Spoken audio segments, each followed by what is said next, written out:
அல்லாஹு தாலா இந்த வசனங்களிலே சூரா பனு இஸ்ராயீல் வசனத்தில் சொல்கிறான், அல்லாவை யார் யாரெல்லாம் நினைக்கிறார்.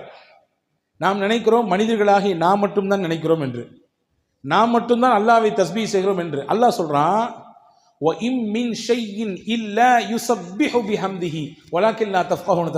உலகத்தில் இருக்கக்கூடிய எல்லா உயிரினங்களும் எல்லாமுமே அல்லாவை துதிக்கிறது, அல்லாவை தஸ்பீஹ் செய்கிறது. உங்களுக்கு அதை புரிஞ்சிக்க முடியாது, அவ்வளவுதான். மரம், கல், மட்டை, இன்னபிற உயிரினங்கள், பறக்கக்கூடிய பறவைகள் எல்லாமும் அல்லாவை துதிக்கிறது. காரணம், இறைவனை நினைப்பதாலும் துதிப்பதாலும் மட்டும்தான் நம் கவலைகளுக்கு தீர்வை கொண்டு தர முடியும். இறைவனை நினைப்பதாலும் அந்த நினைத்த நினைப்பை நாவினால் அதை வெளிப்படுத்துவதாலும் மட்டும்தான் நம் கவலைகளுக்கு மருந்தை போட முடியும். எனவே உலகத்தில் மனுஷன் மட்டும் இல்லை, எல்லா உயிரினங்களும் துதிக்கிறது என்று அல்லாஹ் சொல்கிறான். உங்களால் புரிஞ்சிக்க முடியாது சில விஷயத்தை. பறவை கத்துதுன்னு நீங்கள் நினைப்பீங்க, ஆனால் அது தஸ்பீஹ் செய்து. மீன் அப்படியே தண்ணிக்குள்ளே நீந்தி போகிறது, ஒரு சின்ன சின்ன சத்தங்கள் வருகிறது, அது நீந்தும் பொழுது வருது சத்தம் என்று நீங்கள் நினைப்பீங்க, ஆனால் அது தஸ்பீஹ் செய்யலாம். இப்படி உலகத்தின் ஒட்டுமொத்த உயிரினங்களும் அல்லாஹ்வை துதிப்பதினாலே சாந்தி அடைகிறது என்று அல்லாஹ் அல் குர்ஆனிலே சொல்கிறான். அன்பர்களே, நாமும் அல்லாஹ்வை ஒவ்வொரு நாளும் நினைக்க வேண்டும். ரமதான் மட்டும் நினைக்கக்கூடியவர்கள் அல்ல நாம், ரஹ்மானை நாள் முழுக்க நினைக்க வேண்டும். ரெண்டே விஷயத்தை தான் இன்னைக்கு சொல்ல போகிறேன். ரெண்டு செய்தி தான். காலையில் நினைக்க வேண்டிய சில வார்த்தைகள், இரவு படுக்கும் பொழுது நினைக்க வேண்டிய ஒரு வார்த்தை. இதை மட்டும் உள்வாங்கி கொண்டு இங்கிருந்து இன்றைக்கு நகருவோம். இது ஒரு ரொம்ப உங்களுக்கு ஒரு பாசிட்டிவ் எனர்ஜியை கொடுக்கும் என்று நான் நம்புகிறேன். முதல் விஷயம் என்ன, இன்னைக்கு தியான கூடங்கள் நிறைய நடக்குது பார்த்தீங்களா. வாங்க, நாங்கள் ஒரு சில சொல்லித்தரோம், இவ்வளோ ஃபீஸு கட்டுங்க, ஒரு நாள் ஃபுல்லாக உட்காருங்க என்றெல்லாம் கூட்டிகிட்டு போய் தியான கூடங்கள் நடத்தி அவர்களுடைய அந்த சில கவலைகளுக்கு, கஷ்டங்களுக்கு, நெருக்கடிகளுக்கெல்லாம் தீர்வை சொல்வதை போன்று ஒரு கட்டமைப்பு இருக்குது. ஆனால் அப்படி தியான கூட நமக்கு தேவையில்லை. ஒரு தனியாக ஒரு இடத்துல உட்கார்ந்து நாம் அல்லாஹ்வை கொஞ்ச நேரம் நமக்கு தெரிந்த திக்ருகளை சொன்னால் போதுமானது. மனதிற்கு தானாக நிம்மதியையும் அமைதியையும் அல்லாஹ் தந்து விடுவான். தஃப்சீர் குர்துபி என்று ஒரு நூல் இருக்குது. திருக்குர்ஆனுடைய விரிவுரைகளிலே பல விரிவுரைகள், அதிலே இது ஒன்று. அந்த விரிவுரையிலே ஒரு செய்தி இருக்கிறது. இன்னைக்கு ஓதப்பட்ட சூரா அல் கஹ்ஃபினுடைய ஒரு வசனத்திற்கு கீழே அந்த செய்தி வருகிறது. ஃபலவுலா இத்தஹல்த ஜன்னதக குல்த மாஷா அல்லாஹ் என்று துவங்கக்கூடிய அந்த வசனத்துக்கு கீழே இந்த செய்தி இடம்பெறுது. என்ன செய்தி அப்படின்னா, யார் ஒருத்தர் டெய்லி காலையில் 4 தஸ்பீஹ் செய்கிறாரோ அல்லாஹ் 4 விதமான பாதுகாப்பு அந்த மனுஷனுக்கு தருவான். நீங்கள் பார்க்குறத பார்த்தா தெரியுது, டெய்லி காலையில் செய்கிறது சரிதான், ஆனால் எந்திரிச்சாதான் செய்கிறது, எந்திக்கிறதே பெரிய பாடாக இருக்க என்று நமக்கு நினைப்பு இருக்குது. ஆனால் இந்தந்த பிரச்சனைகளிலிருந்து நாம் வெளியே வர வேண்டும் என்றால் நிச்சயம் எந்திரிக்க வேண்டும், சொல்லியாக வேண்டும். 4 தஸ்பீஹ் என்னவெல்லாம் அது? முதல் விஷயம் என்ன, மனிதனுக்கு மிகப்பெரிய ஆபத்தை தரக்கூடிய வஸ்துக்களிலே ஒன்று கண்பாடு. கண் இருக்குல்ல, ஒருத்தர் பார்க்கக்கூடிய பார்வையினால் பிரச்சனை வரும். நீங்கள் சொல்லலாம், கண்ணெலாம் சும்மாங்க, அதெல்லாம் யார் நம்புவா அப்படின்னு சொல்லலாம். ஹதீஸிலே வந்திருக்கிறது, சஹல் இப்னு ஹனீஃப் என்று சொல்லக்கூடிய ஒரு நபித்தோழர், ரொம்ப பார்க்கறதுக்கு நல்ல வசீகர தோற்றம், பார்க்க ரொம்ப அழகாக இருப்பார். அந்த தோற்ற பொலிவு அப்படியே கண்ணை கவரக்கூடிய விதத்திலே இருக்கும். அவர் ஒரு நாள் திறந்த வெளி குளியல் அறையில் நின்று குளித்து கொண்டிருந்தார். திறந்த வெளி குளியல் அறை, அந்த வழியாக ஒருத்தர் வந்தார். அவருக்கு பேர் ஆமிர் இப்னு ரபியா. அவரை பார்த்த உடனே, இந்த மாதிரி ஒரு பேரழகரை நான் உலகத்தில் பார்த்ததே இல்லையே, இம்புட்டு அழகாக இருக்கிறாரு என்று அப்படி ஏங்கி சொன்னார். சொன்னி முடிச்சது தான் தாமதம். குளித்து கொண்டிருந்த அந்த சஹல் இப்னு ஹனீஃப் என்று அப்படி பொத்துன்னு மயக்கம் போட்டு கீழே விழுந்துட்டார். கீழே விழுந்தா மூச்சு பேச்சு இல்லை, எந்திரிக்க மாட்டேங்கிறாரு. சுற்றி இருந்தவங்களாம் என்னென்னமோ செஞ்சு பார்க்குறாங்க, ஒன்றும் கதை நடக்கலை. நேராக தூக்கிட்டு ரசூல்லாட்ட போயிட்டான். யார் ரசூலுல்லாஹ், குளிச்சிட்டு இருக்க தமான கீழே விழுந்துட்டாரு, ஒன்றும் மூச்சு பேச்சு இல்லாமல் கிடக்கிறாரு, என்ன ஆச்சு ஏதாச்சுன்னு தெரியல. ரசூலுல்லாஹ் விசாரிச்சாங்க, என்ன நடந்துச்சுன்னு கேட்டாங்க. இங்கே மாதிரி அந்த சைடில் ஒருத்தர் வந்தார், அவர் பேர் ஆமிர் இப்னு ரபியா. அவர் இப்படி சொன்னார், இவருடைய அந்த அழகை பாட்டு, தோற்றத்தை பாட்டு, இப்படி அழகாக இருக்கிறாரு அப்படின்னு சொன்னார்.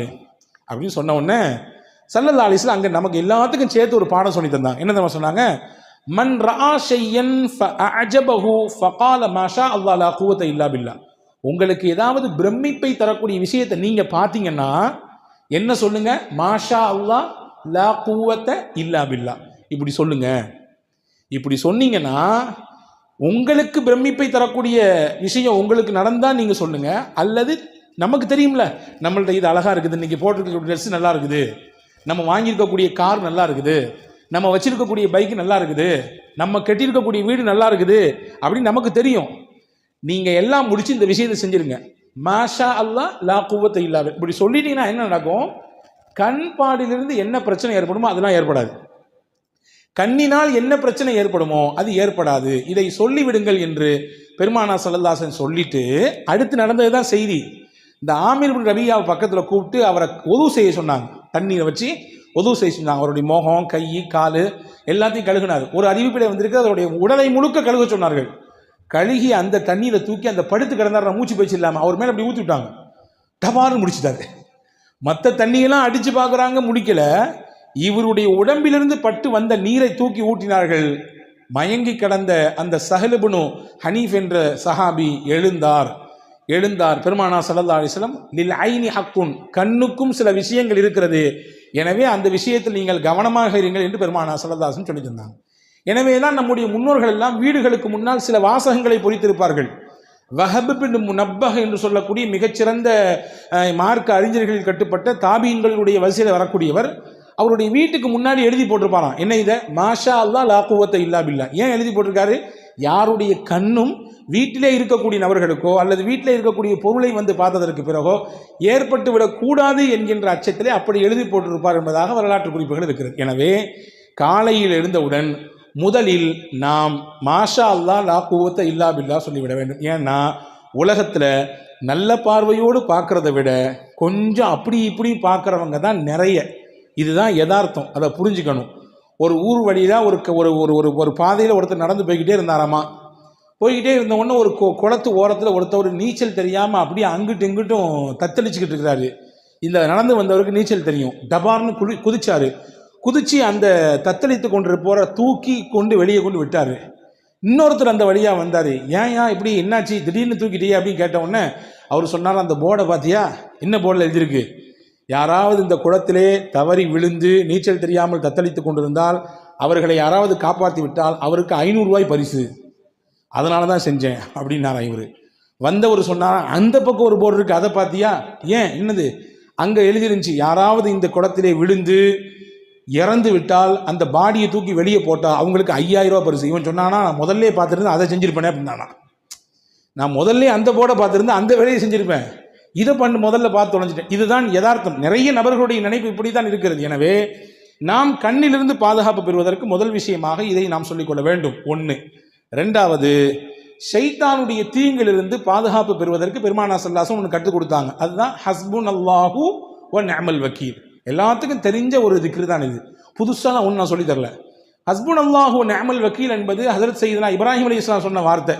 இப்ராஹிம் அலைஹிஸ்ஸலாம் சொன்ன வார்த்தை அது. ஹஸ்பி அல்லாஹு வ நிஅமல் வக்கீல் அவங்க சொன்னாங்க. இப்போ நம்ம சொல்லும் பொழுது ஹஸ்புன் அல்லாஹு வ நிஅமல் வக்கீல் என்று சொல்வதனாலே இந்த பெரிய அர்த்த வேறுபாடு வராது. இதை சொல்ல வேண்டும். இப்படி சொன்னால் அல்லாஹ் ஷைத்தானுடைய தீங்கிலிருந்து அந்த நாள் முழுக்க அவரை பாதுகாப்பான். ஷைத்தானின் தீங்கு என்பது ரொம்ப ஆபத்தானது. ஹாரூன் ரஷீத் பாஷா இருந்தாங்க ஒருத்தவங்க, ரொம்ப முக்கியமான மன்னர்களில் ஒருவர், ஜனாதிபதி. அவர் உமையாக்களினுடைய ஆட்சியில் முக்கியமான ஒரு ஜனாதிபதி, பெரிய பெரிய பரப்பளவை ஆட்சி செய்த மன்னர் ஹாரூன் ரஷீத் பாஷா. ஒரு நாள் அவர் தூங்கிட்டு இருந்தார். காலையில் ஃபஜருடைய நேரம், அரண்மனையில் தூங்கிட்டு இருக்காரு. வெளியிலேருந்து அவர் பேரை சொல்லி யாரோ சத்தம் கொடுக்காங்க, ஹாரூன் ஹாரூன் ஹாரூன், எந்திரிங்க எந்திரிங்க, நேரம் ஆச்சு, ஃபஜர் தொழுங்கன்னு. இப்போ இந்த மன்னருக்கு ஆச்சரியம், நம்ம பேரை சொல்லி இவ்வளவு துணிச்சலாம் யாருப்பா கூப்பிட்றா அப்படின்னு சொல்லி வெளியே வந்து பார்த்தாங்க. ஒருத்தர் நின்னாரு. நீ யார், நீயே இந்த நாட்டினுடைய மன்னர், நான் இவ்வளோ பெரிய பரப்பளவை ஆட்சி செய்யக்கூடியவன், என்னையை பார்த்து பேர் சொல்லி கூப்பிடுறிய, யார் நீன்னு கேட்டாங்க. அப்போ ஹாரூன் ரஷீத் பாஷா சொன்னால், நான் தான் ஷைத்தான் அப்படின்னா. அவன், நீ எழுப்பி விட மாட்டியப்பா, நீ வந்து தூங்க தானே வைப்ப, நல்லா தூங்கு, ஃபர்குது, இன்னும் நேரம் நிறைய இருக்குது, இன்னும் தூங்குன்னு சொல்கிற ஆள் தானே நீ, என்னை எழுப்பி விட்டுடி எப்படின்னு கேட்டாங்க ஹாரூன் ரஷீத் பாஷா. அவன் சொன்னானம்மா, 2 நாளைக்கு முன்னாடி ஃபஜர் தொழாமல் நீங்கள் தூங்கிட்டீங்க, எந்திரிச்சு உட்காந்து ஃபஜர் தொழுகலையேன்னு சொல்லி வருத்தப்பட்டு அழுது அன்னைக்கு ஃபுல்லாக அல்லாட்ட மன்னிப்பு கேட்டீங்க. நீங்கள் ஃபஜர் தொழுதுருந்தா கூட இப்படி பெரிய நன்மை அல்லாஹ் உங்களுக்கு தந்திருப்பான் போல தெரியல. ஆனால் ஃபஜர் தொழாமல் அம்பிட்டு தூரம் அழுது கண்ணீர் விட்டு அல்லாட்ட மன்னிப்பு கேட்டீங்கல்ல, உங்களுக்கு நிறைய நன்மை அல்லாஹ் கொடுத்துட்டான் அப்படின்னு சொல்லிட்டு ஷைத்தான் சொன்னானா. அதனால தான் அது கிடைக்கக்கூடாது அப்படின்றதுக்காண்டி இது கிடைச்சா கூட பரவாயில்ல அப்படின்னு நினச்சி இந்த வேலை செஞ்சேன் அப்படின்னு சொல்லி ஷைத்தான் சொன்னானா. இதை நீங்கள் தப்பாக புரிஞ்சுட்டு சரி ஃபஜர் தொலாட்டியும் பரவாயில்ல போல தெரியுது, எந்திரிச்சு உட்கார் 2 சொட்டு கண்ணி விட்டா போதுமானது அஜரத்தே சொல்லிட்டாருன்னு நினச்சி நீங்கள் தப்பாக கணக்கு போடக்கூடாது. யதார்த்தத்தை சொல்கிறேன். ஷைத்தானுடைய நிலைப்பாடு எப்படி இருக்கும் என்றால், எப்படி ஒரு மனிதனை திசை திருப்பலாம் வழிகெடுக்கலாம் என்றே சிந்திப்பான். அப்போ அவனுடைய தீங்கிலிருந்து நாம் பாதுகாப்பு பெற வேண்டும் என்றால் டெய்லி காலையில் ஹஸ்புன் அல்லாஹு வ நிஅமல் வக்கீல் என்பதை ஓதிக்கொள்ள வேண்டும் என்று அறிஞர்கள் சொல்கிறார்கள். இது 2. 3வது, இது மட்டும்தான் நாம் கொஞ்சம் தெரியாத ஒன்று, திருக்குர்ஆனுடைய ஒரு வசனம், அந்த வசனத்தினுடைய ஒரு துண்டு. இதை டெய்லி ஒரு தடவை ஒரே ஒரு டைம் ஓதினா போதும். என்னது அது? வ உஃபவ்விது அம்ரி இலல்லாஹ். அவ்வளோதான். வ உஃபவ்விது அம்ரி இலல்லாஹ். 4 வார்த்தைகள் தான். என்னுடைய மொத்த பொறுப்பையும் அல்லாஹ்விடத்திலே ஒப்படைத்து விடுகிறேன். இதுதான் இதனுடைய பொருள். இதை ஓதுனா என்ன கிடைக்கும்? மனிதர்கள் என்ன மாதிரியான தீங்கெல்லாம் செய்வார்களோ அந்த தீங்கின் மொத்தத்திலிருந்தும் அல்லாஹ் நம்மை பாதுகாப்பான். இதனுடைய இன்னொரு ரகசியத்தை சொல்கிறேன் கேட்டுங்க. நம்முடைய பிள்ளைகளை நாம் வெளியே அனுப்புகிறோம், காலேஜுக்கு அனுப்புகிறோம், பள்ளிக்கூடங்களுக்கு அனுப்புகிறோம். நம்ம வீட்டினுடைய பெண்கள் வெளியே போகிறார்கள், வேலைகளுக்கு போகிறோம். நம்முடைய பிள்ளைகள் வேலைக்கு போகிறார்கள், வெளிநாடுகளுக்கு போகிறார்கள். போகும் பொழுது யார் இந்த ஆயத்தை ஓதி அவர்களுக்கு பாதுகாப்பாக அல்லாஹ் இருப்பான் என்று சொல்லி அனுப்புகிறார்களோ அல்லாஹ்வுடைய ஈமானையும் பாதுகாப்பான், அவருடைய ஒழுக்கத்தையும் அல்லாஹ் பாதுகாப்பான். இன்னைக்கு காலகட்டத்தில் 2மே மிகப்பெரிய சவாலான விஷயம். ஈமானை பாதுகாக்கிறதும் பெரிய சவால், ஒழுக்கத்தை பாதுகாப்பதும் மிகப்பெரிய சவாலாக இருக்கிறது இல்லையா? ஒழுங்கீனமான காட்சிகள் எத்தனை நடக்குது பார்க்குறோமா இல்லையா? எக்கச்சக்கமான காரியங்களிலே இன்றைக்கு இலசுகள் சிக்கி தங்களுடைய எதிர்காலத்தை சின்னாபின்னப்படுத்திக் கொள்கிறார்களே, பார்க்கிறோமா இல்லையா? எனவே இதை ஓதி விட வேண்டும். ஓதினால் அல்லாஹ் மனிதர்களிடத்திலிருந்து கூடாத நட்பு கேடாய் முடியும் சொல்லுவாங்களே, அந்த மாதிரியான கூடாத நட்புகளிலிருந்து, கூடாத சகவாசத்திலிருந்து என்னென்ன தீங்குகள் வருமோ அந்த தீங்கை எல்லாம் அல்லாஹ் பாதுகாப்பான். காரணம், இந்த வசனத்தினுடைய அடுத்த பகுதி சொல்கிறது, இன்னல்லாஹ பசீரும் பில் இபாத். அல்லாஹ் தன் அடியார்களை உற்று நோக்கக்கூடியவனாக இருக்கிறான், கண்காணிச்சுட்டே இருக்கான். இப்போ இதை நீங்கள் ஓதுனீங்கன்னா நிச்சயமாக அல்லாஹ்வின் வளையத்திற்குள்ளே நாம் இருப்போம். நாம் யாரை வெளியே அனுப்புகிறோமோ அவர்கள் இருப்பார்கள். இது 3வது. 4வது விஷயம் என்ன? காலைல எந்திரிச்சவன சொல்ல வேண்டியது, ஹதரத் சையதுனா யூனுஸ் அலைஹிஸ்ஸலாம் சொன்ன ஒரு கலிமா. என்ன கலிமா அது? சொல்ல தானே நீங்கள் இருக்கிறீங்க, நீங்கள் சொல்லிதாங்க என்று நீங்கள் கேட்கறது புரியுது. லா இலாஹ இல்லா அன்த சுபஹானக இன்னி குன்து மினல் ஸாலிமீன். இது ஒரே ஒரு தடவை காலை ஓதினால் என்ன கிடைக்கும்? இன்னைக்கு உச்சகட்டமான நோயாக இருக்கக்கூடிய எல்லாத்துக்கும் இருக்கு, சின்ன பிள்ளையிலிருந்து வயசான பெரியவங்களே இருக்குது. என்ன? கவலை கவலை கவலை, எதையாவது நினைச்சு கவலை, எதையாவது நினைச்சு புலம்படி இல்லையா? அந்த கவலைகளிலிருந்தெல்லாம் அல்லாஹு தஆலா வெளியே கொண்டு வருவான் மனிதனை. ஹஜ்ரத் யூனுஸ் அலைஹிஸ்ஸலாமுக்கும் கவலை இருந்தது. அல்லாஹ் குர்ஆனிலே சொல்கிறான், வ கதாலிக நுஞ்சில் முஃமினீன். ஹஜ்ரத் யூனுஸ் அலைஹிஸ்ஸலாம் மீன் வயிற்றுக்குள்ளே இருந்தார்கள், ஒரு விஷயம் செய்யக்கூடாது, அதை செய்தார்கள். அல்லாஹ் ஒரு சின்ன மாற்றத்தை கொடுக்க நினைத்தான், மீன் வயிற்றுக்குள்ளே வைத்தான். 40 நாட்கள் இருந்தார்கள். அவர்கள் 3 இருளிலே சிக்கி இருந்தார்கள். கடலின் ஆழம், கடல், இன்னொன்று மீன் வயிறு. அங்கே இருந்து கொண்டுதான் இந்த கலிமாவை ஓதினார்கள். அல்லாஹ் சொல்லுகிறான், இந்த கலிமாவை மட்டும் யூனுஸ் ஓதாமல் இருந்திருந்தால் அவர் அதே மீன் வயிற்றுக்குள்ளே கியாமத் வரை இருந்து போயிருப்பார், மறுமை வரை அந்த மீனுக்குள்ளேயே இருந்து போயிருப்பார் என்று அல் குர்ஆனிலே சூரா சாஃபாத்திலே அல்லாஹ் சொல்லுகிறான். இப்போ என்ன சொல்ல வரேன்னா, அல்லாஹ் சொல்றான், ஃபனஜ்ஜைனாஹு மினல் கம். அந்த யூனுஸை இந்த கலிமாவின் மூலமாக அவருடைய கவலையிலிருந்து நாம் வெளியே கொண்டு வந்தோம், அவருடைய ஸ்ட்ரெஸ்லேருந்து நம்ம வெளியே அவரை தூக்கிட்டு வந்தோம் நல்லா சொல்கிறான். அதற்கு ரசூல் ஸல்லல்லாஹு அலைஹி வஸல்லம் சஹாபாக்களுக்கு சொல்லி கொடுத்தாங்க, இதை நீங்களும் ஓதுங்கன்னு சொன்னாங்க. இப்போ சஹாபாக்கள் கேட்டாங்க, யார் ரசூலுல்லாஹ் இதை ஓதுனா என்ன கிடைக்கும்? அல்லாஹ் சொல்கிறது உங்களுக்கு தெரியலையா? கதாலிக நுஞ்சில் மூமினீன், அவ்வாறே மூமின்களையும் நாம் பாதுகாப்போம், மூமின்களுக்கும் கவலையிலிருந்து வெளியே கொண்டு வருவோம் என்று அல்லாஹ் சொல்கிறானே, அது உங்களுக்கு புரியலையான்னு கேட்டாங்க ஸல்லல்லாஹு அலைஹி வஸல்லம். எனவே கவலையிலிருந்து வெளியே வருவதற்கான மிகச்சிறந்த மருந்தாக கலிமே யூனுஸ் அலைஹிஸ்ஸலாம் ஓதி இந்த கலிமா இருக்கிறது. ஆக இந்த 4 விஷயத்தையும் டெய்லி காலையில் செய்துவிட்டால் அல்லாஹ்வின் அருளால் 4 விதமான பாதுகாப்பை நம்மால் பெற்றுக்கொள்ள முடியும். முதல்ல சொல்லிட்டா ரீவைண்டிங் பண்ணட்டுமா? முதல் விஷயம் என்ன என்றால், கண் பாடிலிருந்து பாதுகாப்பு பெறுவதற்கு மாஷா அல்லாஹ் லா குவத்த இல்லா பில்லா, ஷைத்தான் புறத்திலிருந்து அவனுடைய கேடுகளிலிருந்து பாதுகாப்பு பெறுவதற்கு இப்ராஹிம் அலைஹிஸ்ஸலாம் ஓதிய ஹஸ்புன் அல்லாஹ் வ நிஅமல் வக்கீல். 3வது, மனிதர்களின் தீங்கிலிருந்து நமக்கு பாதுகாப்பு கிடைப்பதற்கு, நம் பிள்ளைகளின் ஒழுக்கமும் அவர்களுடைய ஈமானும் பாதுகாப்பு பெறுவதற்கு குர்ஆனினுடைய வசனமாக இருக்கிற வ உஃபவ்விது அம்ரி இலல்லாஹ். 4வது, கவலை, நெருக்கடி, கஷ்டம் இதுவெல்லாம் நீங்குவதற்கு ஹஜ்ரத் யூனுஸ் அலைஹிஸ்ஸலாம் ஓதின லா இலாஹ இல்லா அன்த சுப்ஹானக இன்னி குன்து மினல் ஸாலிமீன். இது காலையில் செய்ய வேண்டிய 4 விஷயம். நைட்டு செய்ய வேண்டிய 4 விஷயம் ரொம்ப சிம்பிள். ஹஜ்ரத் ஃபாத்திமா அலைஹிஸ்ஸலாமுக்கு ரொம்ப உடம்பு வலி, வீட்டில் வேலை செஞ்சு செஞ்சு செஞ்சு கையெல்லாம் அப்படி காய்ச்சி போச்சு. ஹஜ்ரத் ஃபாத்திமா ரலியல்லாஹுடைய கணவனார் ஹஜ்ரத் அலி ரலியல்லாஹு சொன்னாங்க, உங்கள் அத்தாவை போய் பாருங்களேன், யாராவது ஹாதிமீன்கள் ஊழியர்கள் உங்களுக்கு பணியாளர்கள் இருந்தால் உங்களுக்கு ஹெல்ப் பண்ணுறதுக்கு தருவாங்கல்ல அப்படின்னு சொன்ன உடனே ஃபாத்திமா அம்மா நேராக வீட்டுக்கு போனாங்க, ரசூல்லா வீட்டுக்கு. தான் வாப்பாட்ட பேசலான்னு போனாங்க, அத்தா அங்கே இல்லை, அம்மா தான் இருந்தாங்க, ஆயிஷா அம்மா இருந்தாங்க. என்னம்மா புள்ள வந்திருக்கேன்னு கேட்டாங்க ஆயிஷா அம்மா.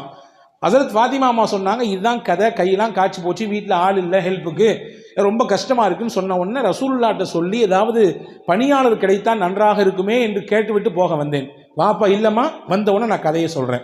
ஹஜ்ரத் ஃபாத்திமா போன பின்னாடி ரசூலுல்லாஹ் கொஞ்ச நேரம் பின்னாடி வந்தாங்க. ஹஜ்ரத் ஆயிஷா அம்மா கதையை சொன்னாங்க. ரசூலுல்லாஹ் வீட்டில் கூட உட்காரல, மகளாச்சே, ரொம்ப பிரியமான பிள்ளையாச்சே, கிளம்பி நேராக போயிட்டாங்க. ஹஜ்ரத் ஆயிஷா அம்மா ஹஜ்ரத் ஃபாத்திமா அம்மா வீட்டுக்கு போயிட்டாங்க. ஃபாத்திமா ரலியல்லாஹு தஆலா அன்ஹா அவர்களும் அலி ரலியல்லாஹும் கட்டிலில் இருக்கிறார்கள். ரசூலுல்லாஹ் 2 பேத்துக்கு நடுசுல போய் உட்காந்துட்டாங்க. உட்காந்துட்டு சொன்னாங்க, உங்களுக்கு பணியாளர் கேட்பதாக நீங்கள் கேட்டதாக வந்த செய்தி எனக்கு வந்துச்சு, நான் அதை விட சிறப்பான ஒன்றை உங்களுக்கு சொல்லித்தரேன். டெய்லி நீங்கள் இதை ஃபாலோ பண்ணீங்கன்னா உங்கள் உடலில் எவ்வளவு பெரிய களைப்பு இருந்தாலும், எவ்வளவு பெரிய சோர்வு இருந்தாலும், மனசில் எவ்வளவு பெரிய பாரம் இருந்தாலும், உடலுக்கும் மனதிற்கும் சேர்த்து ரசூலுல்லாஹ் சொன்னாங்க. வேலை செஞ்சு செஞ்சு உடல்லாம் டயர்டாக இருக்குது, அல்லது நீங்கள் ஏதோ ஒரு மன உளைச்சலில் போய் சுற்றிக்கிட்டே இருக்கிறீங்க, நைட்டு தூங்க வர்றீங்க, ஹஜ்ரத் ரசூல் சொன்னாங்க, இதை செஞ்சீங்கன்னா 2 விதமான கவலையும் 2 விதமான பாரத்தையும் அல்லாஹ் போக்குவான். என்னெல்லாம் செய்யணும்? சுபஹானல்லாஹ் 33 தடவை சொல்லுங்க, அல்ஹம்துலில்லாஹ் 33 தடவை சொல்லுங்க, அல்லாஹு அக்பர் 34 தடவை சொல்லுங்க. இதுதான் உங்களுக்கு பெஸ்ட்டு. எதை விட நீங்கள் கேட்டு வந்தீங்கல்ல பணியாளர் இருந்து உங்களுக்கு ஹெல்ப் பண்ணால் கொஞ்சம் வேலை பளு குறையும் நினைக்கிறீங்க, அப்படி தானே? வேலையில் கொஞ்சம் பளு குறையும், கொஞ்சம் ரிலாக்ஸாக இருக்கலான்னு. இல்லை, உங்கள் வேலையை நீங்களே செய்யுங்க, உங்களுக்கு ஹெல்ப்பர்லாம் தேவையில்லை. எவ்வளவு பெரிய வேலை செஞ்சு நீங்கள் தயாரானாலும் வந்து நைட்டு படுக்கும்போது இதை ஓதிட்டு படுங்க. அல்லாஹ் பணியாளரை விட சிறந்த ஒரு மருந்தை இதன் மூலமாக உங்களுக்கு தருவான், மனதிற்கும் தருவான், உடலுக்கும் தருவான் என்றார்கள் அருமை நாயகம் ஸல்லல்லாஹு அலைஹி வஸல்லம். எனவே காலையில் 4 வார்த்தை, இரவு தூங்கும் பொழுது 3 வார்த்தை, மொத்தம் ஒரு நாளைக்கு 7 தஸ்பீஹ் தான். ஓதி பழகி பாருங்கள், நிச்சயமாக உங்களுக்கும் சேர்த்து என்னோடு சேர்த்து எனக்கும் நான் சொல்லிக் கொடுக்கிறேன், பெரும் மாற்றத்தை நம் வாழ்க்கையில் பார்க்க முடியும்.